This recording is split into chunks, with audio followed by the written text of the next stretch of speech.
I'm about to use the word femininity and masculinity, and I just don't want there to be any trouble.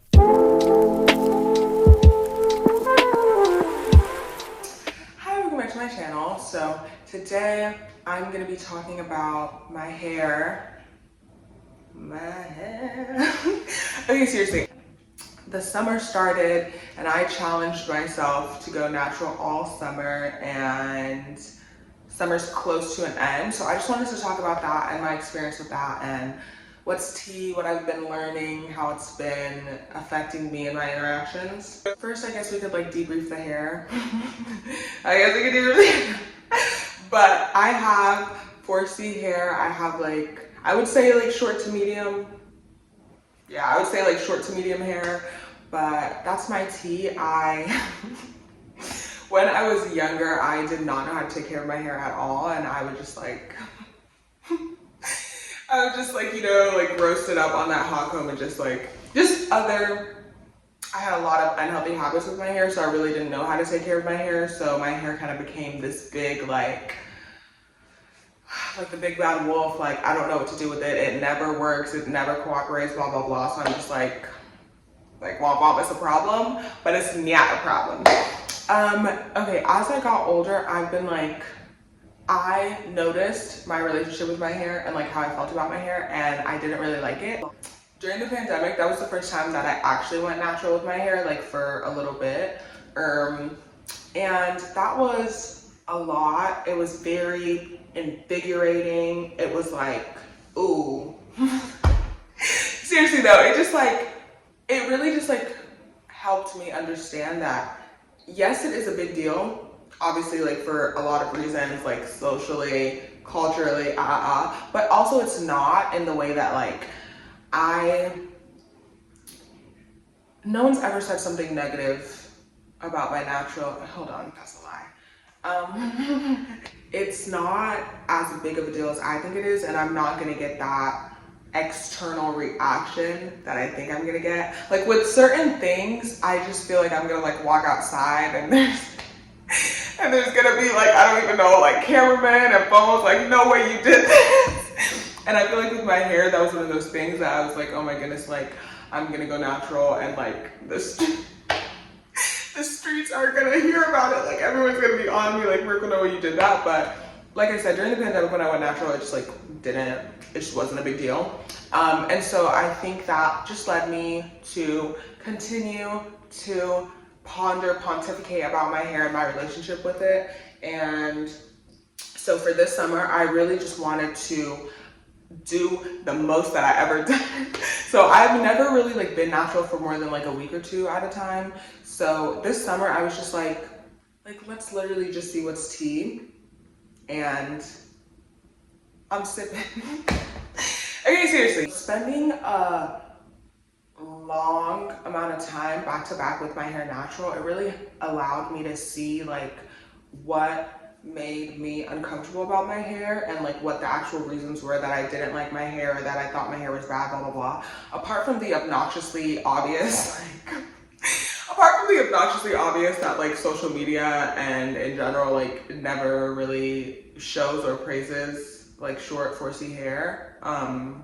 Obviously that's a factor. So now on social media, it's not really as popular as short 4C hair, whoop-de-whoop, but like growing up, it literally like did not exist. So I didn't grow up with a lot or any media that really like showed 4C hair and like what's tea, you know, short, medium, whatever. Like it just literally wasn't a thing. So that on top of growing up in like a basically like mostly white area, I just like, my hair just like literally wasn't a thing. So I was like low-key confused. I was low-key confused like why my hair was doing anything that it was doing. And with that, like the only people that I would get to compare my hair to was just like white people.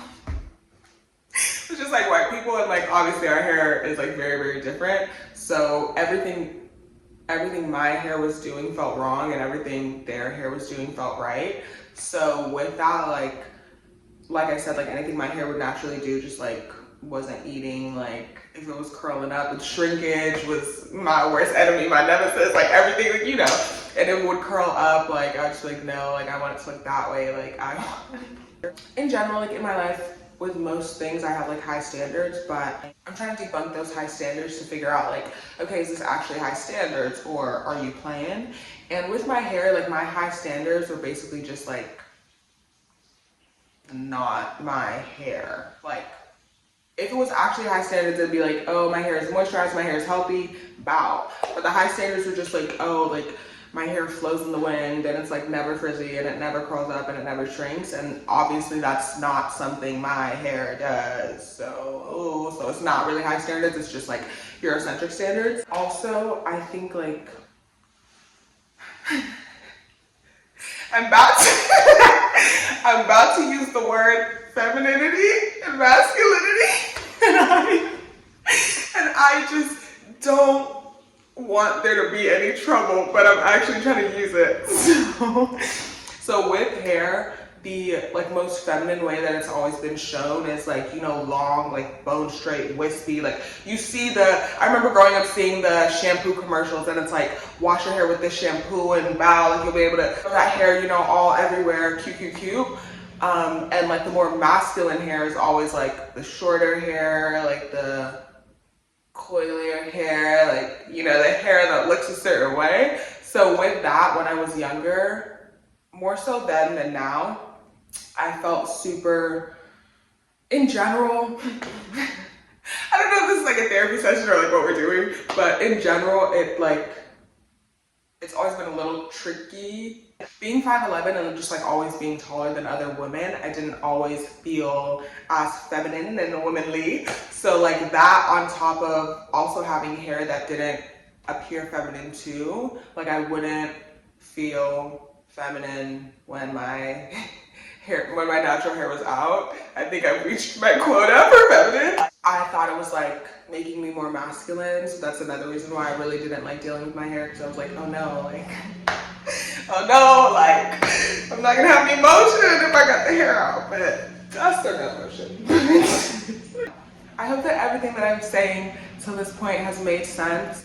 But on the positive side though, like I said, having my hair out, it's really allowed me to like look internally and like do a deep dive and just go kind of like back to all those moments that did make me think that my hair was a burden and that it was unattractive and wrong and like womp womp womp.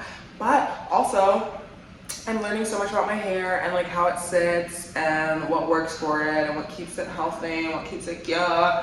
Like the twists, the twists don't be twisting over here. The twists do not twist over here, so I'm like more of a braid out girly. But I feel that I think when you take care of something, you value it more. So taking care of my hair is helping me value it more, and it's helping me feel more content. It's helping me feel like, just feel like a person and like not like a bot or like a product that I need to like look a certain way, you know what I mean? Like, let's talk about social media. Let's talk about social media again. So I feel like with social media, especially with Black women, there's a very specific archetype, and it's just like the baddie aesthetic and like fine and like ... and the natural hair doesn't really fit in the baddie aesthetic. But with wearing my natural hair, I feel like, yeah, I just feel like me. Like I don't feel like I need to be like a baddie or or warm. Yeah, I'm chilling. And it's nice. So my takeaway is just that like, your hair is not a bad thing. It's just another part of you. You can like it, you can not like it, but wouldn't it just be better if you liked it low-key? Like genuinely, like you can sit there and like hate your hair and try to change it in every single way, but I think life would just be easier like if you just liked your hair and liked yourself. So do what you can to like yourself.